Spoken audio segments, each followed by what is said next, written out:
ಜೀವನದಲ್ಲಿ ಯಾರನ್ನಾದರೂ ಕ್ಷಮಿಸಿ, ಆದರೆ ನಿಮ್ಮ ಸಹಾಯ ತಗೊಂಡು ನಿಮಗೆ ಮೋಸ ಮಾಡಿದವರನ್ನ ಯಾವತ್ತೂ ಕ್ಷಮಿಸಬೇಡಿ. ತಪ್ಪಿಗೆ ಕ್ಷಮೆ ಇದೆ, ಮೋಸಕ್ಕೆ ಕ್ಷಮೆಯಿಲ್ಲ.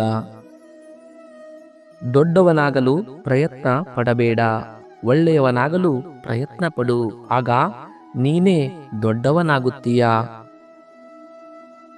ತಾವು ಹೇಳಿದ್ದೇ ಸರಿ ಎಂದು ವಾದ ಮಾಡುವವರ ಹತ್ತಿರ ನೀವು ವಾದ ಮಾಡಬೇಡಿ. ಅವರು ನಿಮ್ಮ ಅಭಿಪ್ರಾಯ ಒಪ್ಪುವುದಿಲ್ಲ. ಅವರ ನಿಲುವನ್ನ ಬದಲಿಸಲು ಯಾರಿಂದಲೂ ಸಾಧ್ಯವಿಲ್ಲ. ಇಂಥವರ ಜೊತೆ ಮಾತನಾಡಿದರೆ ಸಮಯ ಮತ್ತು ಸಂಬಂಧ ಹಾಳಾಗುತ್ತದೆ.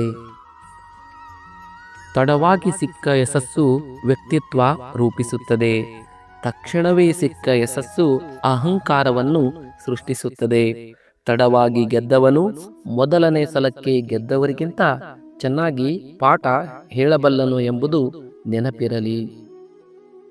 ಗುರಿಯಿದ್ದು ಪ್ರಯತ್ನಿಸದೇ ಇದ್ದರೆ ಅದು ಬರೀ ಕನಸು. ಗುರಿಯಿಲ್ಲದೆ ಪ್ರಯತ್ನಿಸುವುದು ಸಮಯ ವ್ಯರ್ಥ. ಗುರಿ ಹಾಗೂ ಪ್ರಯತ್ನ ಎರಡೂ ಇದ್ದರೆ ನೀವು ಜಗತ್ತನ್ನು ಬದಲಾಯಿಸಬಹುದು. ಸಾಧನೆ ಮಾಡಬೇಕು ಎನ್ನುವುದು ಏನೂ ಇಲ್ಲ. ಸರಳತೆಯಿಂದ ಇದ್ದು ಒಳ್ಳೆಯದನ್ನು ಮಾಡುತ್ತಾ ಹೋದರೆ ಅದೇ ದೊಡ್ಡ ಸಾಧನೆ. ಜೀವನದಲ್ಲಿ ನೀವು ಎಲ್ಲರನ್ನ ಮೆಚ್ಚಿಸಲು ಪ್ರಯತ್ನಿಸಿದರೆ ನೀವು ಯಾರನ್ನೂ ಮೆಚ್ಚಿಸುವುದಿಲ್ಲ. ಇತರರ ಸಂತೋಷಕ್ಕಾಗಿ ನಿಮ್ಮ ಜೀವನವನ್ನ ನಡೆಸುವುದು ಅಸಾಧ್ಯ. ನೊಣಗಳು ತಮ್ಮ ಸುಂದರವಾದ ಇಡೀ ದೇಹವನ್ನ ಬಿಟ್ಟು ಗಾಯದ ಮೇಲೆಯೇ ಕುಳಿತುಕೊಳ್ಳುವ ಹಾಗೆ ಕೆಲವರು ನಮ್ಮಲ್ಲಿರುವ ಸದ್ಗುಣಗಳನ್ನ ತಳ್ಳಿಹಾಕಿ ಲೋಪದೋಷಗಳನ್ನು ಮಾತ್ರ ಹುಡುಕುತ್ತಾರೆ. ಮನುಷ್ಯ ಎಷ್ಟೇ ಕೆಂಪಗಿದ್ದರೂ ಅವನ ನೆರಳು ಕಪ್ಪಗೇ ಇರುತ್ತದೆ. ನಾನು ಶ್ರೇಷ್ಠ ಅನ್ನುವುದು ಆತ್ಮವಿಶ್ವಾಸ, ನಾನೇ ಶ್ರೇಷ್ಠ ಎನ್ನುವುದು ಅಹಂಕಾರ. ನನಗೂ ಒಂದು ದಿನ ಸಾವಿದೆ ಎಂದು ಅರಿತವನು ಇನ್ನೊಬ್ಬರಿಗೆ ಎಂದೂ ತೊಂದರೆ ಕೊಡುವುದಿಲ್ಲ. ನೆನಪಿರಲಿ, ನೀನು ಇಂದು ಬೇರೆಯವರ ಕಣ್ಣುಗಳಲ್ಲಿ ತರಿಸಿದ ಕಣ್ಣೀರು ಖಂಡಿತ ನಾಳೆ ನಿನ್ನ ವಿಳಾಸ ಹುಡುಕಿಕೊಂಡು ಬಂದೇ ಬರುತ್ತದೆ. ಯಾವ ವ್ಯಕ್ತಿಗೆ ಇನ್ನೊಬ್ಬರನ್ನ ಬೆಳೆಸುವ ದೊಡ್ಡ ಗುಣವಿರುತ್ತದೆಯೋ ಆ ವ್ಯಕ್ತಿ ತನಗರಿವಿಲ್ಲದಂತೆ ಬಹು ಎತ್ತರಕ್ಕೆ ಬೆಳೆಯುತ್ತಾನೆ. ದಾರಿ ಕಾಣುತ್ತಿಲ್ಲವೆಂದು ದೇವರನ್ನ ದೂರಬೇಡ. ಸ್ವಲ್ಪ ತಾಳ್ಮೆಯಿಂದ ಇರು. ದೇವರು ನಿನಗಾಗಿಯೇ ಹೊಸದೊಂದು ದಾರಿಯನ್ನೇ ಸೃಷ್ಟಿಸುತ್ತಿರಬಹುದು. ಜೀವನದಲ್ಲಿ ಕಾಲಿಗೆ ಆದ ಗಾಯ ಹೇಗೆ ನಡೆಯಬೇಕೆಂದು ಕಲಿಸುತ್ತದೆ. ಮನಸ್ಸಿಗೆ ಆದ ಗಾಯ ಹೇಗೆ ಬದುಕಬೇಕೆಂದು ಕಲಿಸುತ್ತದೆ. ವಯಸ್ಸಿನಲ್ಲಿ ಯಾರಾದರೂ ದೊಡ್ಡವರು ಇರಬಹುದು ಅಥವಾ ಚಿಕ್ಕವರಿರಬಹುದು, ಆದರೆ ವಾಸ್ತವದಲ್ಲಿ ಯಾರ ಹೃದಯದಲ್ಲಿ ಕರುಣೆ, ಸ್ನೇಹ, ಪ್ರೀತಿ, ಗೌರವದ ಭಾವವಿರುತ್ತದೆಯೋ ಅವರು ಮಾತ್ರ ದೊಡ್ಡವರು.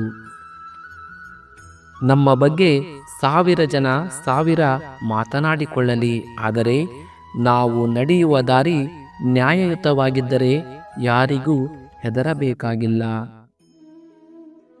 ಧರ್ಮದ ದಾರಿಯಲ್ಲಿ ನಡೆಯುವವರಿಗೆ 100 ವಿಘ್ನಗಳಂತೆ, ಆದರೂ ಕೊನೆಗೆ ಸತ್ಯ ಧರ್ಮಗಳೇ ನಮಗೆ ರಕ್ಷಣೆ ನೀಡುತ್ತವೆ. ತಾಳ್ಮೆಗೂ ಒಂದು ಕೊನೆ ಇರುತ್ತೆ. ಒಬ್ಬ ವ್ಯಕ್ತಿಯ ಮನಸ್ಸನ್ನು ನೋಯಿಸುತ್ತಾ ಇದ್ದರೂ ಆ ವ್ಯಕ್ತಿ ನಮ್ಮನ್ನು ಕ್ಷಮಿಸುತ್ತಾ ಇರುತ್ತಾನೆ ಎಂದು ಮತ್ತೆ ಮತ್ತೆ ನೋವು ಕೊಡುತ್ತಾ ಇರುವುದು ಶತಮೂರ್ಖರ ಲಕ್ಷಣ. ಕ್ಷಮಿಸುವ ವ್ಯಕ್ತಿ ಶ್ರೇಷ್ಠನಾಗುತ್ತಾನೆ. ಹಿಂಸಿಸುವ ವ್ಯಕ್ತಿ ಕ್ಷಣ ಕ್ಷಣವೂ ಪಾಪದ ಕೊಡ ತುಂಬಿಸುತ್ತಾ ಸಾಗುತ್ತಾನೆ. ಕೋಪದಲ್ಲಿ ಎಂದಿಗೂ ಕೆಟ್ಟ ಮಾತುಗಳನ್ನಾಡಬೇಡಿ. ನಿಮ್ಮ ಕೋಪ ಕರಗಿ ಬಿಡಬಹುದು, ಆದರೆ ಆಡಿದ ಮಾತುಗಳು ಹಾಗೆಯೇ ಉಳಿದು ಬಿಡುತ್ತವೆ. ಸಮಾಧಾನದಿಂದ ಇದ್ದರೆ ಎಲ್ಲರೂ ಕಾಲ ಬಂದಾಗಲೇ ಅರ್ಥವಾಗುವುದು. ಕಾಲಾಯ ತಸ್ಮೈ ನಮಃ. ಎಷ್ಟೇ ಚೆನ್ನಾಗಿ ಗಾಡಿ ಎಳೆದರೂ ಕುದುರೆಗೆ ಚಾಟಿ ಏಟು ತಪ್ಪಿದ್ದಲ್ಲ. ಎಷ್ಟೇ ರುಚಿಯಾದ ಹಣ್ಣುಗಳನ್ನು ಕೊಟ್ಟರೂ ಮರಗಳಿಗೆ ಕಲ್ಲಿನ ಏಟು ತಪ್ಪಿದ್ದಲ್ಲ. ಎಷ್ಟೇ ಶ್ರೇಷ್ಠ ವ್ಯಕ್ತಿಯಾಗಿ ಬೆಳೆದರೂ ನಿಮಗೆ ಹಲವರ ನಿಂದನೆಗಳು ತಪ್ಪಿದ್ದಲ್ಲ. ಯಾರಾದರೂ ನಿಮ್ಮ ಅರ್ಹತೆಯ ಬಗ್ಗೆ ಸಂದೇಹ ಪಟ್ಟರೆ ಬೇಸರ ಮಾಡಬೇಡಿ. ಯಾಕೆಂದರೆ ಜನ ಚಿನ್ನದ ಪರಿಶುದ್ಧತೆಯ ಬಗ್ಗೆ ಸಂದೇಹ ಪಡುತ್ತಾರೆ ಹೊರತು ಕಬ್ಬಿಣದಲ್ಲ. ಜೀವನದಲ್ಲಿ ಪ್ರೀತಿ ಮತ್ತು ನಂಬಿಕೆ ಯಾವತ್ತೂ ಕಳೆದುಕೊಳ್ಳಬೇಡಿ. ಏಕೆಂದರೆ ಪ್ರೀತಿ ಎಲ್ಲರ ಮೇಲೂ ಹುಟ್ಟುವುದಿಲ್ಲ, ನಂಬಿಕೆ ಎಲ್ಲರ ಮೇಲೂ ಇರುವುದಿಲ್ಲ. ಈ ಜಗತ್ತಿನಲ್ಲಿ ಯಾರನ್ನೂ ಸಹ ಕೀಳಾಗಿ ಕಾಣಬಾರದು. ಏಕೆಂದರೆ ಕುಡಿಯಲು ಯೋಗ್ಯವಲ್ಲದ ನೀರು ಸಹ ಬೆಂಕಿಯನ್ನು ಆರಿಸುತ್ತದೆ. ಜೀವನದಲ್ಲಿ ಸ್ಪಷ್ಟತೆ ಇಲ್ಲದವರ ಜೊತೆ ಸ್ನೇಹ ಬೆಳೆಸಬೇಡಿ. ಬದ್ಧತೆ ಇಲ್ಲದವರ ಜೊತೆ ಸಂಬಂಧ ಮಾಡಬೇಡಿ. ನಿಷ್ಠೆ ಇಲ್ಲದವರ ಜೊತೆ ಏನನ್ನೂ ನಿರೀಕ್ಷಿಸಬೇಡಿ. ಒಬ್ಬರ ಮನ ನೋಯಿಸಲು 1 ನಿಮಿಷ ಸಾಕು, ಆದರೆ ಆ ನೊಂದ ಮನಸ್ಸನ್ನ ಸರಿಪಡಿಸಲು ವರುಷಗಳೇ ಬೇಕು. ಸಹಾಯ ಎಂಬುದು ಬಹು ಅಮೂಲ್ಯವಾದ ಉಡುಗೊರೆ. ಆದುದರಿಂದ ಅದನ್ನು ಎಲ್ಲರಿಂದಲೂ ಅಪೇಕ್ಷಿಸಬೇಡಿ. ಏಕೆಂದರೆ ಕೆಲವರು ಮಾತ್ರ ಹೃದಯದಿಂದ ಶ್ರೀಮಂತರಾಗಿರುತ್ತಾರೆ. ಜೀವನದಲ್ಲಿ ಶತ್ರುಗಳಿಲ್ಲ ಎಂದು ಚಿಂತಿಸಬೇಡಿ. ಸತ್ಯವನ್ನ ಹೇಳಲು ಶುರು ಮಾಡಿ, ತನ್ನಿಂದ ತಾನೇ ಶತ್ರುಗಳು ಹುಟ್ಟಿಕೊಳ್ಳುತ್ತಾರೆ. ವಾದ ಪ್ರತಿವಾದದಿಂದ ಖಂಡಿತವಾಗಿಯೂ ಉತ್ತರ ಸಿಗುವುದಿಲ್ಲ. ನಮ್ಮ ಒಂದು ಮೌನ 1000 ಪ್ರಶ್ನೆಗಳಿಗೆ ಉತ್ತರ ನೀಡುವುದು.